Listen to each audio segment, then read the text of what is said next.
Hi hello പുതിയ വീഡിയോയിലേക്ക് എല്ലാവർക്കും സ്വാഗതം. അപ്പോൾ ഇന്നത്തെ വീഡിയോയിൽ ഒരു ബോട്ടിൽ പെയിൻറ്റിംഗ് ആണ് ചെയ്യുന്നത്. ഒരു വാട്ടർഫോളിൻ്റെ തീമിലാണ് ഇന്നത്തെ ബോട്ടിൽ പെയിൻറ്റിംഗ് ചെയ്യുന്നത്. ഇതൊരു റിക്വസ്റ്റഡ് വീഡിയോ ആണ്. ഷംസിതയാണ് നമ്മളോട് ഈ ഒരു തീം ചെയ്തു തരുമെന്ന് ചോദിച്ചിട്ടുള്ളത്. അപ്പോൾ ഈ ഒരു ബോട്ടിൽ പെയിൻറ്റിങ്ങിൻ്റെ ഫൈനൽ ലുക്ക് കാണുമ്പോൾ ഇത് കുറച്ച് കോംപ്ലിക്കേറ്റഡ് ആയിട്ട് നിങ്ങൾക്ക് തോന്നും. പക്ഷേ ഇതിൻ്റെ മെത്തേഡ് ഓഫ് പെയിൻറ്റിങ് വളരെ സിമ്പിളാണ്. അതുകൊണ്ട് തന്നെ നിങ്ങൾ ഈ വീഡിയോ സ്കിപ്പ് ചെയ്യാതെ കാണുകയാണെങ്കിൽ ഈ പെയിൻറ്റിങ്ങിൻ്റെ ടെക്നിക്ക് നിങ്ങൾക്ക് പെട്ടെന്ന് പിടികിട്ടും. അപ്പോൾ ഇതെങ്ങനെയാണ് ചെയ്യേണ്ടത് നമുക്ക് നോക്കാം. ആദ്യം തന്നെ ഞാൻ റാൻഡംലി കളേഴ്സ് വെച്ചിട്ട് ബേസ് കോട്ട് കൊടുക്കുകയാണ്. അപ്പോൾ ഇതിൽ 4 കളേഴ്സാണ് യൂസ് ചെയ്തിരിക്കുന്നത്. ബ്ലൂവും ലൈറ്റ് ഗ്രീനും ഡാർക്ക് ഗ്രീനും പിന്നെ വൈറ്റുമാണ് കൊടുത്തിരിക്കുന്നത്. മുകളിലത്തെ ഭാഗത്ത് സ്കൈ എന്ന് തോന്നിപ്പിക്കാൻ വേണ്ടിയാണ് ലൈറ്റ് ബ്ലൂ ഷെയ്ഡ് കൊടുത്തിരിക്കുന്നത്. നടുക്കിലത്തെ ഭാഗത്താണ് നമ്മൾ വാട്ടർഫോൾ വരയ്ക്കുന്നത്. ആ ഭാഗത്ത് ഞാൻ ഡാർക്ക് ബ്ലൂ ഷെയ്ഡാണ് കൊടുക്കുന്നത്. താഴത്തെ ഭാഗത്ത് വാട്ടർഫോളിൽ നിന്ന് വെള്ളം വീണിട്ടുള്ള ഭാഗമാണ് കൊടുക്കുന്നത്. അതിന് വേണ്ടി ഞാൻ കുറച്ച് വൈറ്റും കുറച്ച് ബ്ലൂവും കുറച്ച് ഗ്രീനും കൂടെ മിക്സ് ചെയ്തിട്ടുള്ള ഒരു ഷെയ്ഡാണ് കൊടുക്കുന്നത്. എന്തായാലും ഇതിന് മുകളിൽ നമ്മൾ കളേഴ്സ് ലെയർ ചെയ്യും. പക്ഷേ ബേസ് കളറ് ഒരു ബ്ലൂ ഗ്രീൻ ഷെയ്ഡ് വരാൻ വേണ്ടിയാണ് ഇങ്ങനെ ബേസ് കോട്ട് കൊടുക്കുന്നത്.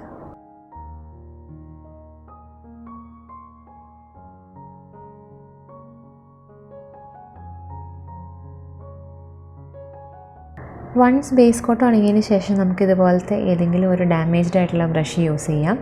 ഇങ്ങനത്തെ ഒരു ബ്രഷ് വെച്ചിട്ട് നമ്മൾ ഈ ഒരു മെത്തേഡ് ഓഫ് പെയിൻറ്റിങ് ഫോളോ ചെയ്യുകയാണെങ്കിൽ കുറച്ചും കൂടെ എളുപ്പമായിരിക്കും. കാര്യം ഇങ്ങനത്തെ ബ്രഷ് വെച്ച് ജസ്റ്റ് ഡാബ് ചെയ്ത് കൊടുക്കുകയാണെങ്കിൽ നമുക്ക് ലീവ്സിൻ്റെ ഒരു ടെക്സ്ചർ വളരെ എളുപ്പത്തിൽ ക്രിയേറ്റ് ചെയ്തെടുക്കാൻ പറ്റും. ഈ ഒരു പെയിൻറ്റിങ്ങിൽ ത്രൂ ഔട്ട് ഞാൻ ഈ ഒരു ബ്രഷാണ് കൂടുതലും യൂസ് ചെയ്യുന്നത്.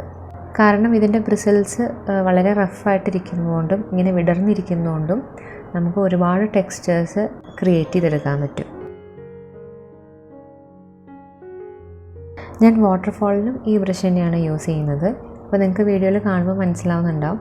ജസ്റ്റ് ആ വൈറ്റ് പെയിൻറ്റിൽ ജസ്റ്റ് ഒന്ന് ഡിപ്പ് ചെയ്ത് ഡ്രാഗ് ചെയ്യുമ്പോൾ തന്നെ ആ ഒരു ടെക്സ്ചർ, വെള്ളം ഒഴുകി വരുന്ന ആ ഒരു ടെക്സ്ചർ നമുക്ക് ക്രിയേറ്റ് ചെയ്യാൻ പറ്റും. സോഫ്റ്റ് ബ്രിസിൽസ് ഉള്ള ബ്രഷ് വെച്ച് യൂസ് ചെയ്യുമ്പോൾ ഈ ഒരു ടെക്സ്ചർ നമുക്ക് ക്രിയേറ്റ് ചെയ്യാൻ കുറച്ച് ടൈം എടുക്കും. ഇതാണെങ്കിൽ ഒറ്റ സ്ട്രോക്കിൽ തന്നെ നമുക്ക് ആ ഒരു ടെക്സ്ചർ ഉണ്ടാക്കിയെടുക്കാം. അപ്പോൾ എല്ലാവരുടെയും കയ്യിൽ പഴയ ബ്രഷുകളൊക്കെ ഒരുപാടുണ്ടാവും. അപ്പോൾ അങ്ങനത്തെ ബ്രഷുകൾ കളയാതിരിക്കുക. ഇങ്ങനത്തെ ടെക്സ്ചേഴ്സൊക്കെ ക്രിയേറ്റ് ചെയ്യാൻ വളരെയധികം യൂസ്ഫുള്ളാണ്.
ഞാൻ ഈ പൂമരം വരയ്ക്കാനും ഈ സെയിം ഡാമേജ്ഡ് ആയിട്ടുള്ള ബ്രഷ് തന്നെയാണ് യൂസ് ചെയ്യുന്നത്. നിങ്ങൾക്ക് കാണുമ്പോൾ മനസ്സിലാവുണ്ടാവും, ഞാൻ ജസ്റ്റ് കളറിൽ ഡിപ്പ് ചെയ്തിട്ട് ജസ്റ്റ് ഒന്ന് തൊട്ട് കൊടുക്കുന്നേ ഉള്ളൂ. അപ്പോൾ തന്നെ ആ ഒരു പൂക്കളുടെ ആ ഒരു ടെക്സ്ചർ നിങ്ങൾക്ക് കാണാൻ പറ്റുന്നുണ്ടാവും. സാധാ ബ്രഷ് വെച്ച് നമ്മൾ ഇങ്ങനെ ചെയ്യുമ്പോൾ നമുക്ക് ഒരുപാട് ടൈം എടുക്കും. ജസ്റ്റ് ഇങ്ങനെ ഡാബ് ചെയ്ത് കൊടുത്താൽ മതി.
അപ്പോൾ ഇത്രയേ ഉള്ളൂ നമ്മുടെ ബോട്ടിൽ പെയിൻറ്റിങ്. വൺസ് നന്നായിട്ട് ഉണങ്ങിയതിന് ശേഷം നമുക്കിത് വാർണിഷ് ചെയ്യാം.